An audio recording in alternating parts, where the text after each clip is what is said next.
Dear viewers, the following stories are inspired by real events. However, the names of the characters have been changed to protect privacy. In the summer of 2024, the Anderson family, including parents Mark and Lisa, 17-year-old daughter Emily, and 10-year-old son Kevin, were excited to set off for a week-long trip to the beautiful island of Maui in Hawaii. They booked a room at the Ocean Breeze Villas resort, which looked very luxurious and was advertised as a vacation paradise. Mark, a busy lawyer, wanted to have some relaxing time with his family after months of stressful work. Lisa, an interior designer, had always dreamed of exploring the natural beauty of Hawaii. Emily was excited about the beautiful beaches and water sports. And Kevin couldn't wait to swim and build sand castles. When the plane landed at Kahului Airport, the whole family was filled with joy and anticipation. When they arrived at the resort, their first impression was very good. Ocean Breeze Villas was located right on the beach, with private villas surrounded by green coconut trees and lush tropical gardens. They were warmly greeted by the staff and quickly taken to Villa number 304, a two-story house with a beautiful view of the ocean. The villa was fully equipped, with a spacious living room, a modern kitchen and 3 comfortable bedrooms. "Wow, it's great," Kevin exclaimed when he entered the room. Emily also smiled with satisfaction. She loved the private balcony overlooking the ocean. Mark and Lisa exchanged satisfied glances. They believed that this would be a memorable vacation. However, on the very first night, Lisa felt something was wrong. She woke up around 3 in the morning, feeling an unusually cold air in the bedroom, even though they had adjusted the air conditioner to a very warm temperature. She gently shook Mark awake, whispering, "Are you cold, Mark?" Mark rubbed his eyes, sleepily replying, "No, I'm fine. Go back to sleep." But Lisa still couldn't fall asleep. She felt a strange presence in the room, an indescribable feeling of unease that made her unable to rest easy. She lay quietly, listening to every sound, but the only sound was the sound of the waves lapping in the distance. The second day, the whole family spent time playing on the beach and the resort's swimming pool. Emily loved surfing, and Kevin didn't leave the children's pool. Mark and Lisa relaxed on the lounge chairs, enjoying the sunshine and the cool sea breeze. In the evening, while the whole family was walking along the beach, Emily suddenly slipped and fell onto a reef. The little girl cried out in pain, and when Mark and Lisa ran over, they saw that Emily's right leg was swollen. They rushed her to the nearby hospital, and the doctor diagnosed Emily with a broken ankle, which required a cast and limited mobility for the rest of the vacation. Emily was very sad and disappointed, while Mark and Lisa felt worried and had a bad premonition. The following days passed in sadness and anxiety. Emily had to use a wheelchair and could not participate in fun activities. Kevin still tried to be cheerful, but Mark and Lisa felt increasingly uneasy. Lisa still woke up frequently at night with a cold feeling and a strange presence in the room. Mark also began to have trouble sleeping. He often heard strange noises coming from outside the villa at night. Noises like light footsteps on gravel or the sound of dry branches breaking. He went out to check several times but saw no one. One afternoon, when Kevin was swimming alone in the shallow sea near the shore, a large wave suddenly came and pulled the boy away. Kevin panicked and screamed for help. Fortunately, a lifeguard quickly discovered and brought the boy to shore. Kevin choked on water and was very scared, but was not seriously injured. However, this incident made Mark and Lisa extremely worried. They began to feel like there was some dark force trying to harm their family. During the remaining nights of the vacation, the situation became worse. Mark and Lisa could barely sleep. They kept hearing strange noises in the villa. Strange whispers coming from somewhere. The sound of automatic doors opening and closing. And the feeling that someone was watching them. Lisa even felt someone lightly touching her hand while she was lying in bed. Fear gripped the whole family. They tried to endure until the last day of the vacation. But on the second to last night, after both husband and wife heard a cold and deadly laugh coming from the hallway outside the bedroom, they decided they could not stay another second. The next morning, Mark and Lisa went to the front desk to check out early. They briefly explained the terrifying experiences their family had gone through and expressed their concern for their safety. The receptionist looked surprised and seemed to not believe what they said. However, Mark and Lisa were determined to leave. They accepted the loss of the remaining deposit and quickly packed their luggage. Taking Emily and Kevin out of the Ocean Breeze Villas resort in fear and obsession. The vacation they had been looking forward to had turned into a horrible nightmare. And they never wanted to return there again. Right after deciding to leave the resort, Mark and Lisa started to hurriedly pack their luggage. Both of them felt a strong urge to leave this place as soon as possible. Emily, whose legs were still aching, tried to help by arranging the small items. Kevin sat still on the bed, hugging his teddy bear tightly, his eyes still shining with fear after what had happened. While they were rushing, the strange sounds in the villa continued.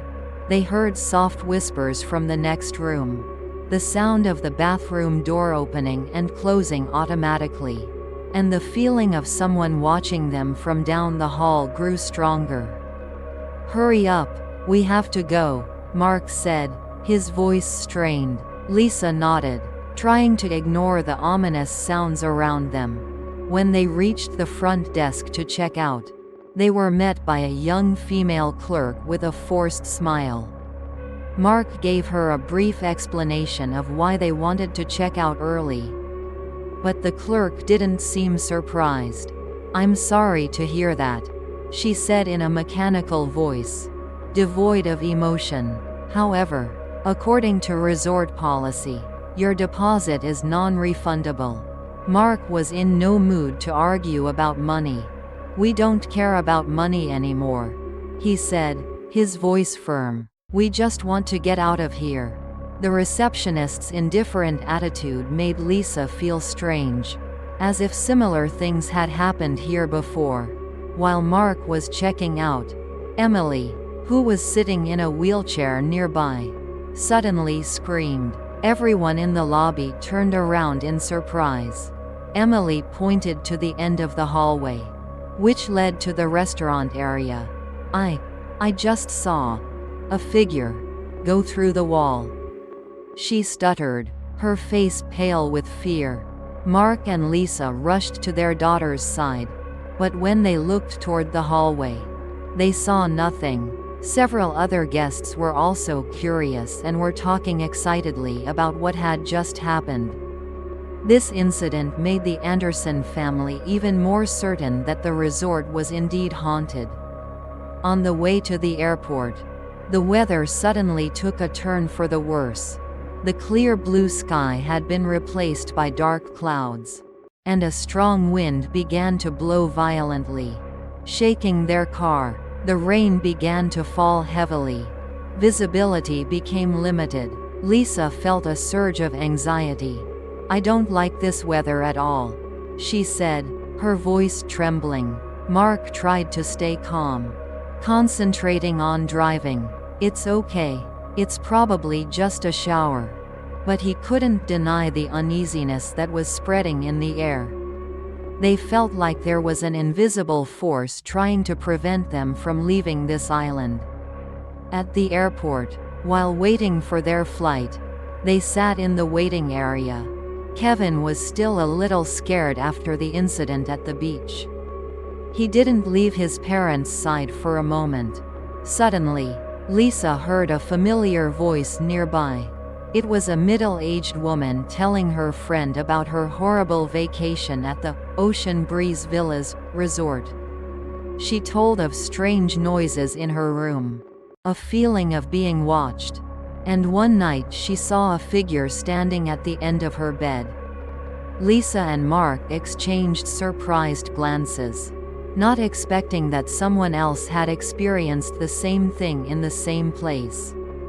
As they were getting ready to board the plane, while standing in line at the ticket gate, Emily suddenly turned pale and grabbed her mother's hand. "Mom, I saw it again, over there." She pointed to a hidden corner of the waiting room. Mark and Lisa looked in the direction her daughter was pointing, and they also saw a blurry black shadow quickly pass by the corner of the wall and disappear. The shadow had the shape of a woman, and Lisa caught a glimpse of her long black hair. The whole family felt a chill down their spines, realizing that this haunting might not be limited to the resort. The flight home was filled with extreme tension and anxiety. Neither Mark nor Lisa could sleep. Emily would occasionally wake up with a start, talking about strange and scary dreams. Kevin was quieter than usual. He seemed to be still haunted by the incident at sea. During the flight, Lisa kept feeling that someone was looking at her, and she also heard very soft whispers in her ears, whispers that she could not understand. Finally, the plane landed safely at the airport near their home. When they got off the plane, the Anderson family breathed a sigh of relief, feeling as if a burden had been lifted. They hurriedly got their luggage and got in the car to return home. However, as soon as the car stopped in front of the house, Lisa suddenly felt a familiar cold air rushing in. She looked at Mark, and he also seemed to realize something.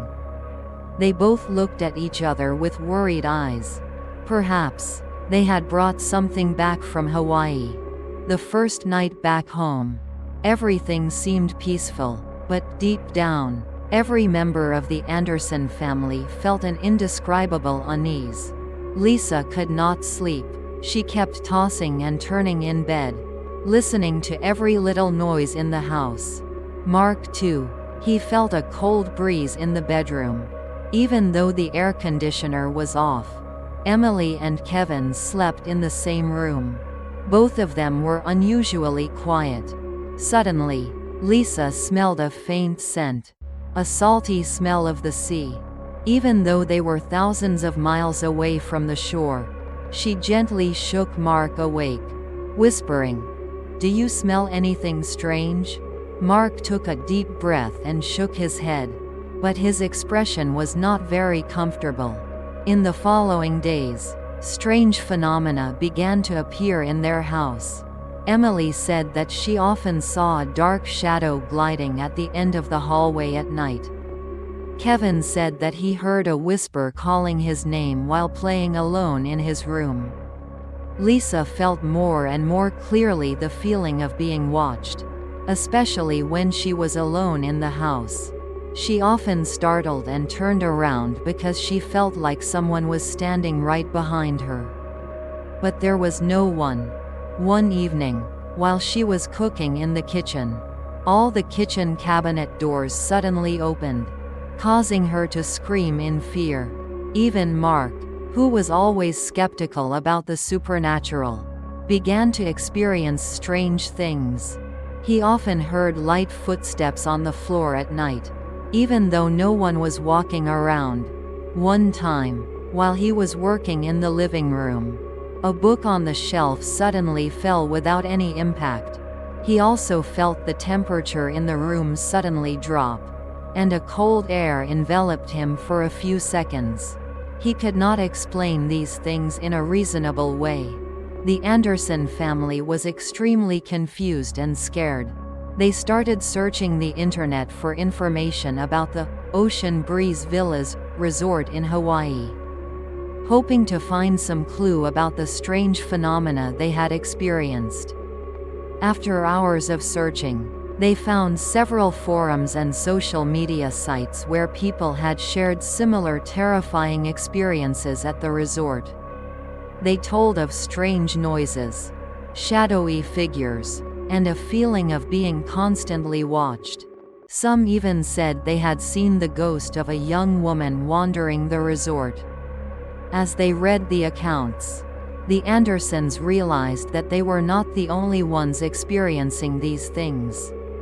They also realized that the evil spirit had followed them home, and now it was haunting their own home. Their fear grew, and they felt trapped in a nightmare with no way out. "What are we going to do, Mark?" Lisa asked, her voice desperate. "I can't take it anymore." Mark hugged his wife, feeling helpless and scared too.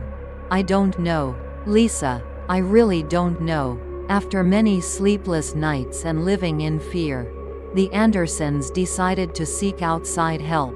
They contacted a well-known psychic in the area, Eleanor, who had a lot of experience in solving hauntings. Eleanor came to their house to investigate. After walking around the house and talking to the family members, she concluded that their house was haunted by the spirit of a young woman. Perhaps the spirit they had seen at the Hawaiian resort. Eleanor explained that the spirit was either looking for help or was tied to something unresolved. Under Eleanor's guidance, the Andersons performed a small ritual in the house, attempting to communicate with the spirit. They lit candles, recited prayers, and spoke to the spirit sincerely, expressing their sympathy and desire to help her find peace. While they were performing the ritual, the strange phenomena in the house became more intense. Lights flickered continuously, objects in the house shook, and the zelovsage whispering became increasingly clear. Emily and Kevin were scared and huddled in their parents' arms. But Mark and Lisa tried to stay calm and continued the ritual. Finally, after a long time, the strange phenomena gradually subsided. Mrs. Eleanor felt that the spirit had felt the Anderson family's sincerity and had accepted their help. She guided them to perform a few more rituals to help the spirit move on. After completing all the rituals, the Anderson family's house returned to its previous peaceful state. They no longer heard strange noises or saw dark shadows. Although still haunted by the terrifying experiences in Hawaii and the days of living in fear in their own home, the Anderson family was finally able to find peace. They hoped that the spirit had also found eternal rest. A few weeks after returning from Hawaii, the Anderson family's life seemed to have returned to normal. Emily was still on crutches, but her spirits were much better. Kevin was also less scared and started to be happy again. Mark and Lisa tried to put aside the horrible memories of that nightmare vacation and focused on work and daily life. However, deep down, they still felt a lingering unease, as if a dark shadow was still lurking somewhere, waiting for the right moment to rise. Emily often woke up in the middle of the night, feeling that someone was watching her in the dark. Kevin never dared to sleep alone again, always demanding to sleep with his parents. Mark, who loved to find out everything to the end, could not forget the information they found online about the resort, Ocean Breeze Villas. He spent a lot of time researching the history of that place. He found old newspaper articles about the mysterious disappearances of tourists at the resort in the past decades. Cases that the police had never solved. Some of the articles also mentioned rumors about a maintenance worker who had mysteriously disappeared in the 90s. And people suspected that he was involved in those disappearances. Lisa began to notice strange missed calls on her home phone. At unexpected times, often at night, when she picked up the phone, there was only eerie silence on the other end. She also received a few anonymous emails with cryptic and suggestive messages, which made her feel extremely uneasy. One of the emails read, "You've seen too much." Lisa didn't dare tell Mark about this, afraid that he would worry more. But she increasingly felt that something was wrong. Emily often has strange dreams about Hawaii.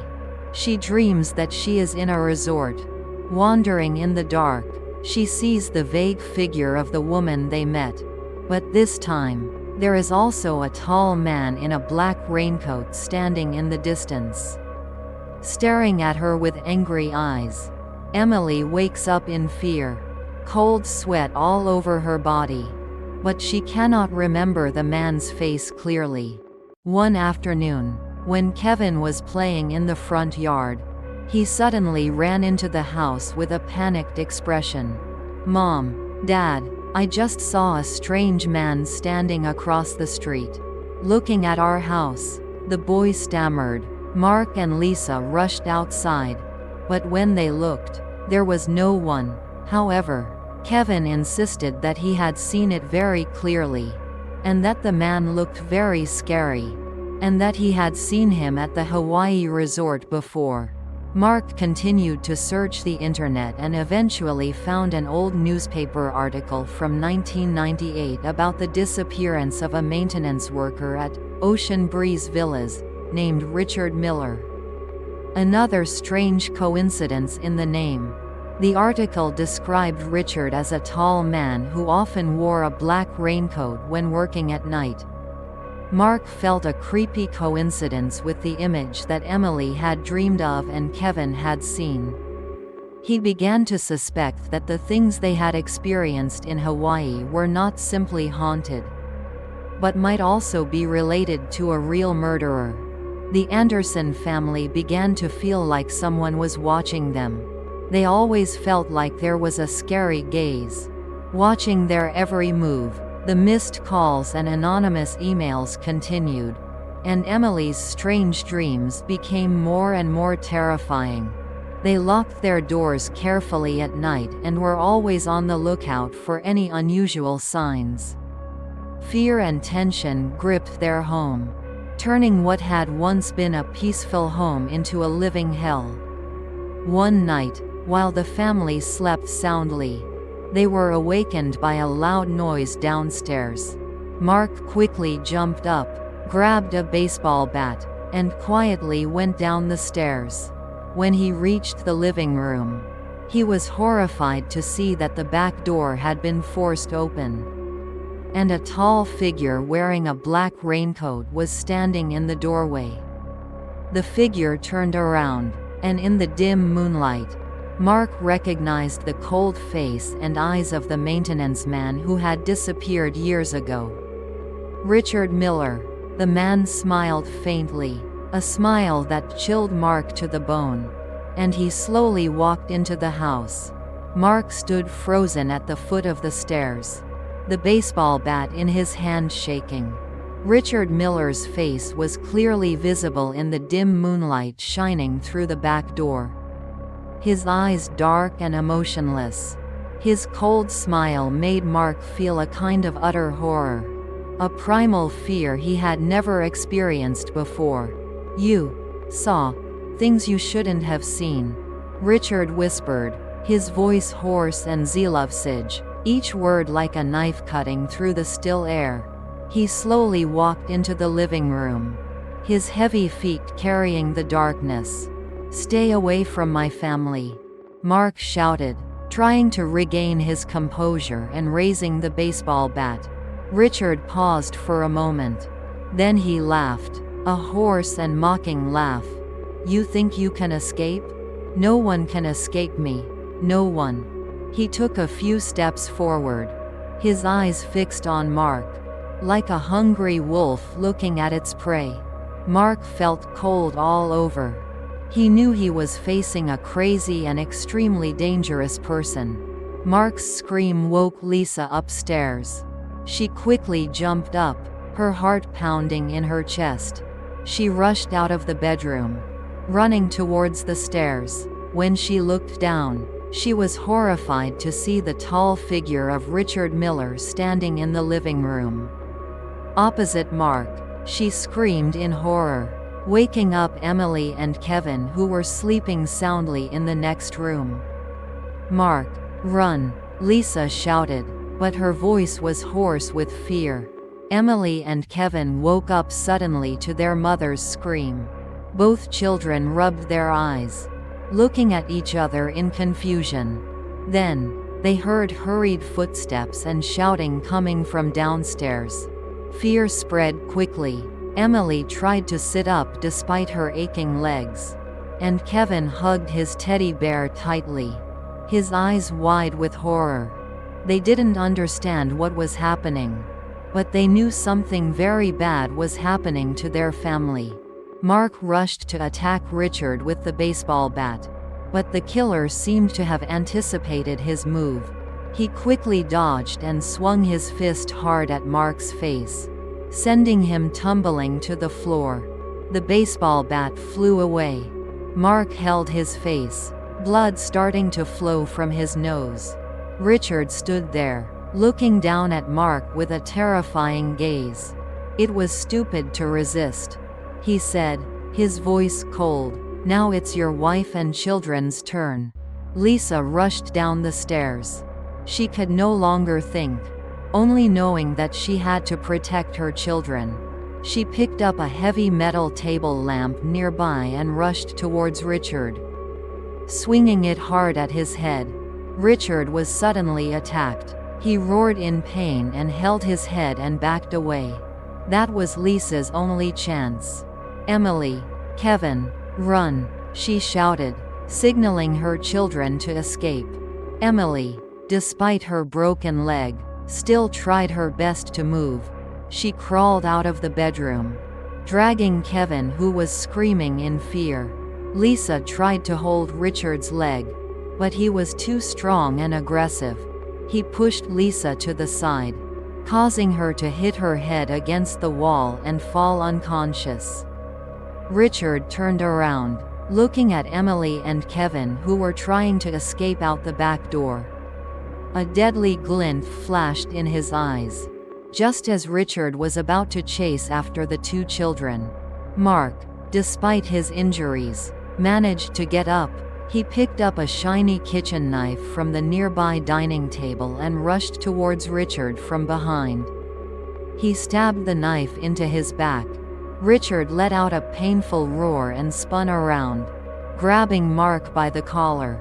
The two men struggled fiercely, screams and the sound of broken furniture resounding throughout the house. The battle for survival in this terrifying night seemed to have no end, and the fate of the Anderson family was hanging by a thread. Mark and Richard struggled fiercely on the living room floor. Gasps and the sound of bodies colliding echoed in the tense air. Richard, with his tall stature and overwhelming strength, quickly gained the upper hand. He knocked Mark to the floor, snatched the kitchen knife from his hand, and pressed the sharp blade against Mark's neck. "You think you can stop me?"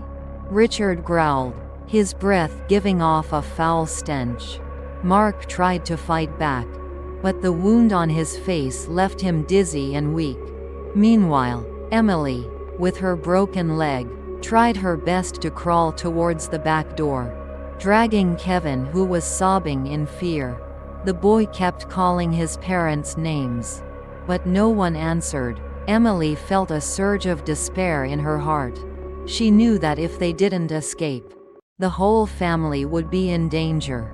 They trudged across the floor, trying not to make a sound, but Kevin's cries were stuck in his throat. Richard tightened his grip on Mark's neck. Blood began to ooze from the cut. Mark grimaced in pain, but he still tried to get up, using all his remaining strength to push Richard away. The murderer staggered back, but he quickly regained his balance and charged at Mark again. Mark dodged the fatal stab, but the murderer managed to swing his arm and punch him hard in the stomach, causing Mark to collapse. Gasping in pain, Lisa slowly opened her eyes, her head aching violently. She tried to sit up. Looking around the chaotic room, she saw Mark lying motionless on the floor, and the tall figure of Richard Miller standing nearby, still holding the bloody knife in his hand. A wave of utter terror surged through Lisa's heart. She realized that her family was in mortal danger. She tried to stand up, but the headache made her stagger and almost fall. With all her remaining strength, Lisa rushed towards Richard, no longer thinking about her own safety, only wanting to protect her husband and children. She grabbed a heavy ceramic vase on the table and smashed it hard on Richard's head. The murderer roared in pain and spun around. He threw Lisa to the side, causing her to fall to the floor, hitting her head on the edge of the table and losing consciousness again. Emily and Kevin finally crawled to the back door. Emily tried to open the latch, but her hands were shaking too much. Kevin cried and tried to help his sister, but the door seemed to be stuck. Just then, they heard Richard's heavy footsteps approaching. He had discovered them. "Do you think you can escape?" Richard hissed, his voice full of menace. He rushed towards the two children, his eyes flashing with a deadly light. In a moment of despair, Emily saw a fire axe hanging on the wall nearby. With all her remaining strength, she tried to grab the axe. It was too heavy for her, but with the urge of survival instinct, Emily pulled the axe down. Just as Richard rushed forward, Emily swung the axe hard at him. The sharp blade of the axe hit Richard's shoulder, causing him to roar in pain and retreat. Richard held his injured shoulder. The pain made him grit his teeth. He looked at Emily and Kevin with hatred. "You will pay." He staggered towards the two children, but suddenly, a loud gunshot rang out, tearing the tense atmosphere apart. Richard paused, then he slowly fell to the floor, a pool of bright red blood spreading under him. At the doorway, a man stood there, still holding a smoking gun in his hand. It was a neighbor, Mr. George, who had heard the screams and noises from the Anderson family's house and had called the police in time, bringing his own gun to help. The gunshots echoed in the dark night, leaving a heavy silence that enveloped the house. Richard Miller lay motionless on the floor, the pool of blood under him growing larger. Mark was still dazed, leaning against the wall, gasping for breath, the wound on his face oozing blood. Lisa slowly regained consciousness, her head aching like a hammer. But when she saw Richard lying motionless and Mark still alive, she felt a mixture of relief and horror.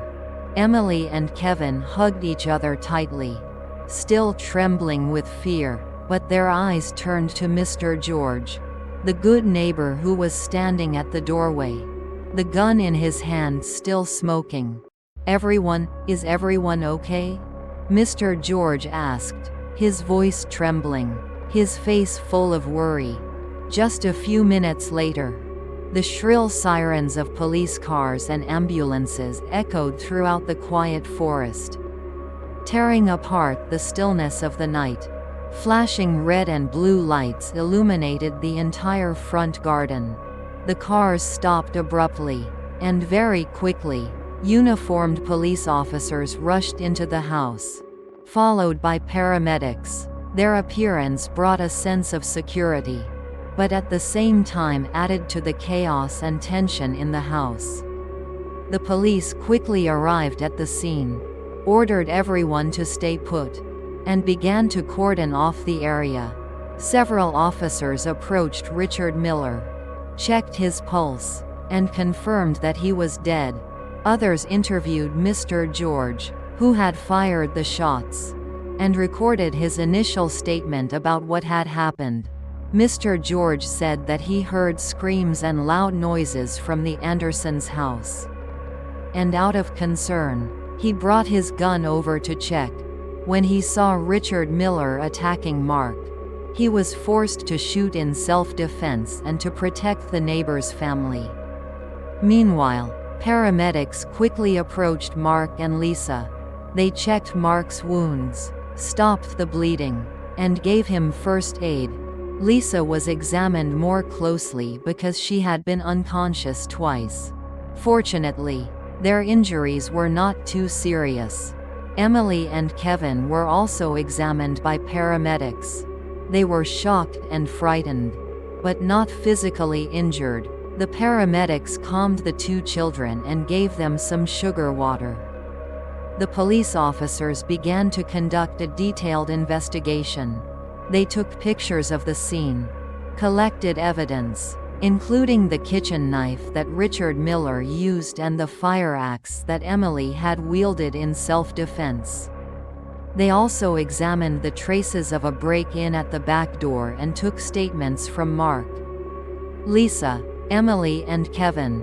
The police officers were very serious and professional, meticulously recording every detail that the Anderson family recounted. Mark and Lisa, still in shock, tried to recount in as much detail as possible what they had experienced since arriving at the Ocean Breeze Villas resort in Hawaii until this terrifying night. They talked about the strange phenomena in the villa, Emily's accident, Kevin's near-drowning incident, and the sleepless nights due to the sounds and feelings of death. They also talked about the information Mark had found online about the mysterious disappearances at the resort, and the terrifying coincidence with Richard Miller. Emily and Kevin were also interviewed by the police, with a female police officer who was especially gentle and patient in talking to the two children. They recounted what they had seen and heard, about the dark figure in the hallway, about the strange man Kevin had seen, and about the fear they had experienced. Although still scared, both Emily and Kevin tried to cooperate with the police. After several hours of investigation, the car carrying Richard Miller's body left the scene. The Anderson family's house was sealed off by the police to continue the investigation the next day. Mark, Lisa, Emily and Kevin were taken to the hospital for a more thorough health check and were reassured by the doctors. A police officer suggested that they stay at a nearby hotel for the next few days until the investigation was completed. Despite escaping immediate danger, the Anderson family still felt dazed and exhausted. They knew that what they had experienced would be a horrifying memory that they would never forget.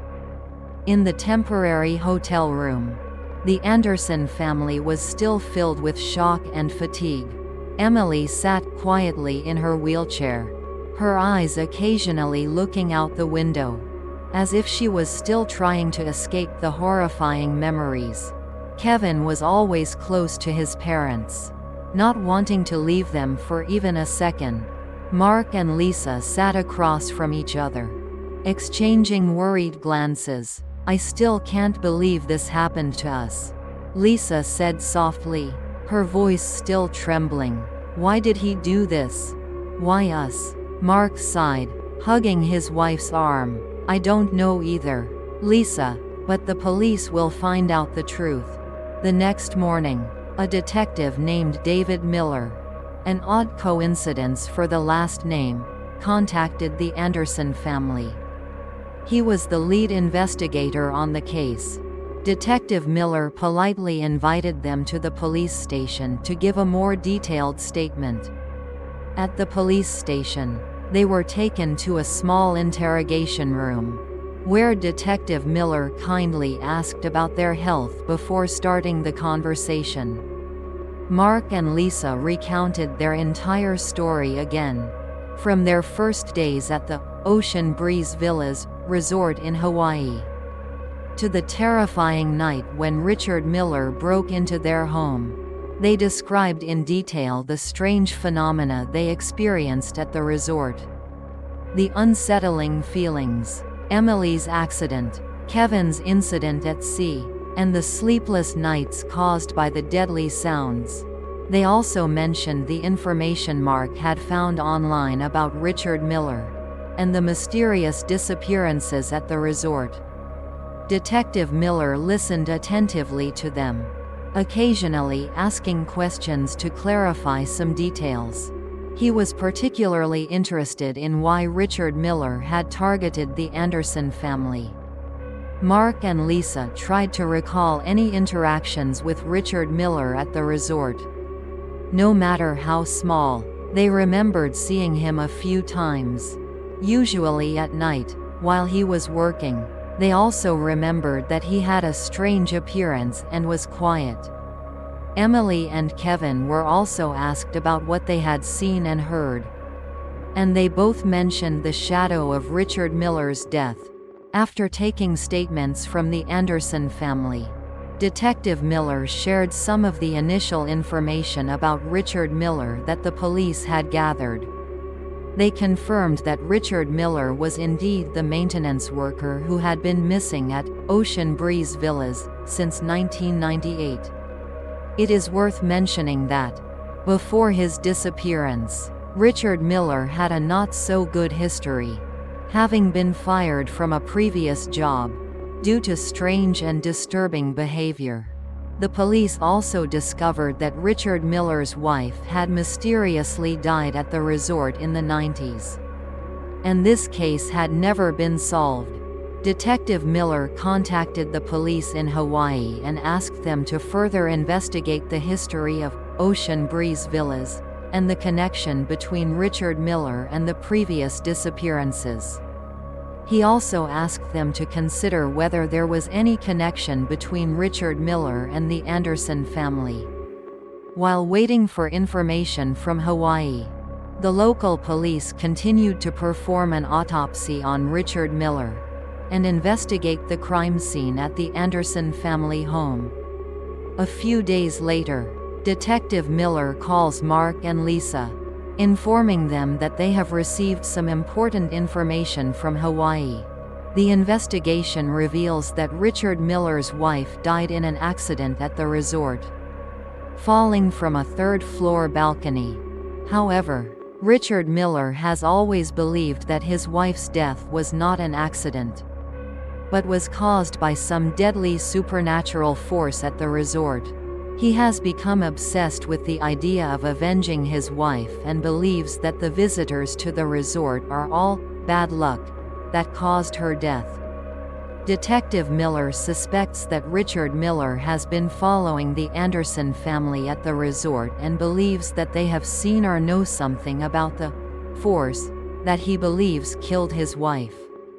Detective Miller also reveals another shocking piece of information.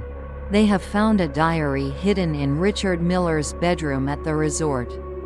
In that diary, he wrote a lot about his obsession, about the opinions he heard, and about his plan for revenge. He followed the Anderson family back from Hawaii. He believed that they were the ones who carried the dead spirit, causing his wife's death. The last page of the diary contained the Anderson family's home address and a deadly line: "The revenge will be complete." The Anderson family heard these words and could not help but shudder.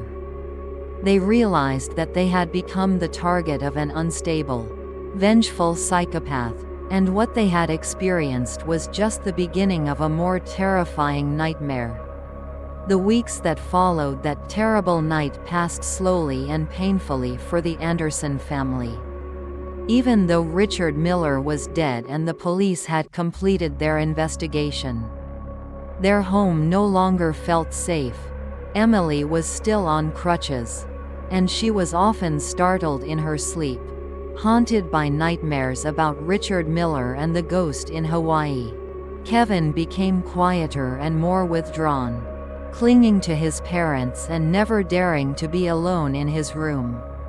Mark and Lisa tried to act strong to reassure their children, but deep down, they felt a constant unease. They knew that what had happened had changed them forever.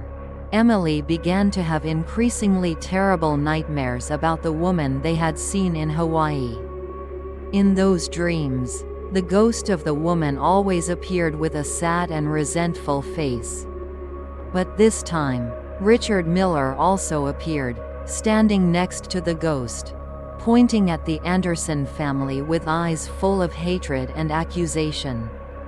Emily woke up screaming, cold sweat, and she could not forget Richard's deadly gaze in the dream.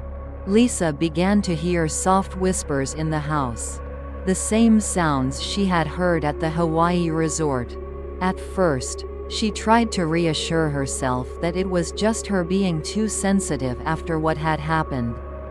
But the whispers became clearer and more frequent, especially at night when everything became quiet. She often heard someone whispering her name, or words that were incomprehensible and full of illusions, making her feel extremely uneasy.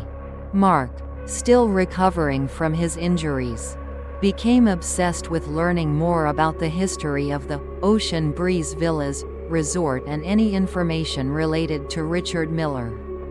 He spent hours sitting in front of his computer, reading every article, forum, and social media site he could find. He wanted to understand more about Richard Miller and why he believed his family had brought a dead spirit from Hawaii. Kevin began to exhibit strange behaviors. He often reported seeing dark figures flitting around the corners of the room. And he always felt an unusual coldness in his bedroom, even though the weather outside was very warm. Kevin became quieter, often hiding in his room and not wanting to go out to play. Mark and Lisa were very worried about their son. They feared that the recent terrifying experiences had caused serious psychological damage to him. The whispers Lisa heard became clearer and more terrifying. Sometimes, she heard someone calling her name in a mocking tone, or vague threats that sent a chill down her spine. One night, while she was sleeping, she suddenly heard a voice whispering right next to her ear, "You will pay." Lisa woke up with a start, her heart pounding, but there was no one in the room. She knew it wasn't her imagination. One evening, while Emily was sitting in the living room watching TV, she suddenly saw a blurry image of the woman they met in Hawaii appear right in front of her. This time, the ghost no longer looked sad, but instead had a face full of anger and resentment. The ghost pointed to an old wooden box that they had bought at an antique store in Hawaii and brought home. Emily screamed in panic and fell out of her wheelchair. Hearing Emily's scream, Mark and Lisa rushed into the living room. Emily pointed to an old wooden box, her face pale with fear. Mark carefully approached the box and opened it. Inside, they found an old, yellowed photograph of a young woman with long black hair and sad eyes, the same ghost they had seen in Hawaii. Next to the photograph, they found a faded letter in shaky handwriting that appeared to be written by Richard Miller. The letter told of his grief over his wife's death, his obsession with the supernatural, and his vow of revenge against those he believed were responsible for her death. At the end of the letter, he wrote, "The fire of hatred will never be extinguished." The Anderson family looked at each other in horror, realizing that their nightmare was not over yet, and they might have brought something terrifying home, along with this old wooden box. After reading Richard Miller's trembling letter, the Anderson family fell into an eerie silence. The photo of the young woman with sad eyes seemed to see right through their souls. Fear filled the room, heavy and suffocating.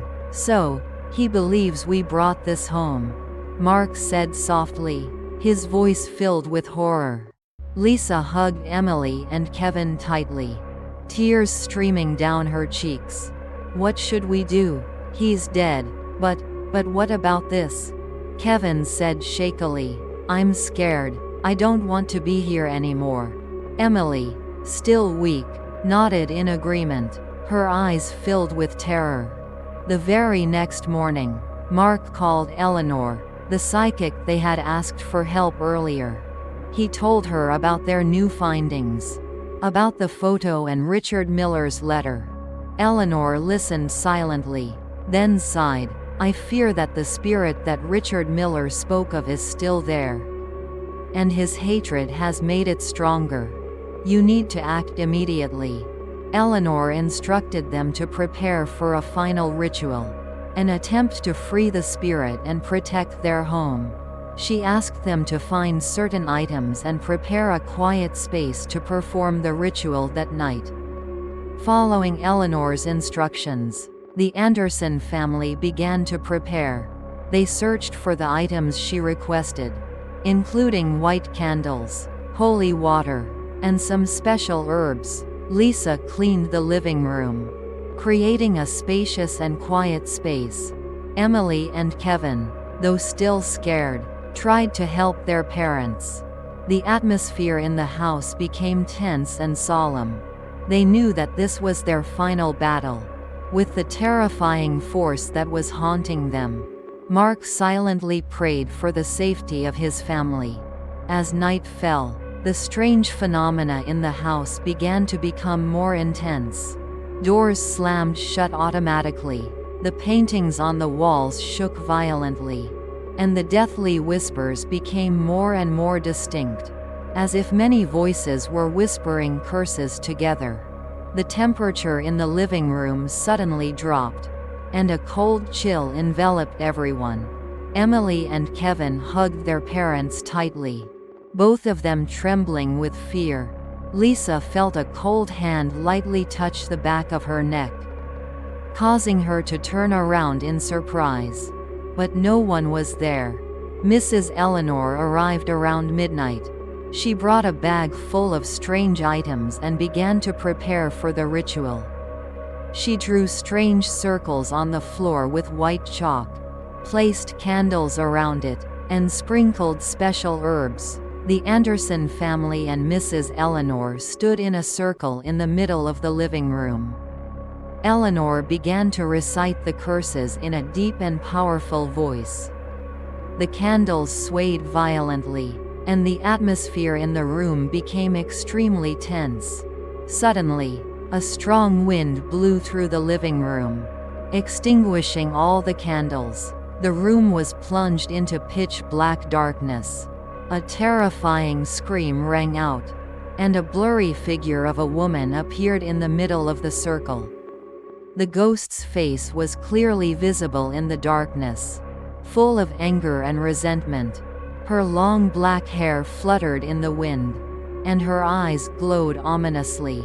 "You don't belong here," the ghost hissed, her voice cold and menacing.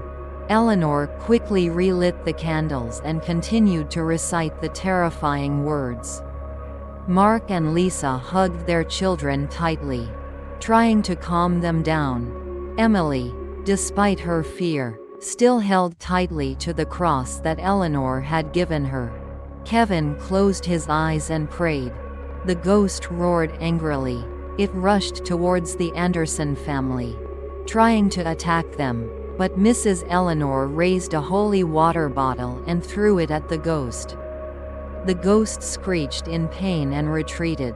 After a fierce struggle between Mrs. Eleanor and the ghost, her curses finally began to take effect. The ghost gradually weakened, her deadly gaze softened. Mrs. Eleanor gently said to the ghost, "You are no longer bound. Go back to where you belong. Find peace." The ghost looked at the Anderson family one last time, There was no longer anger in her eyes, but instead a vague sadness. Then, her figure slowly faded into nothingness. At the same time, the strange phenomena in the house also stopped. The room returned to silence. And the cold air also disappeared. The Anderson family felt a sense of peace envelop them.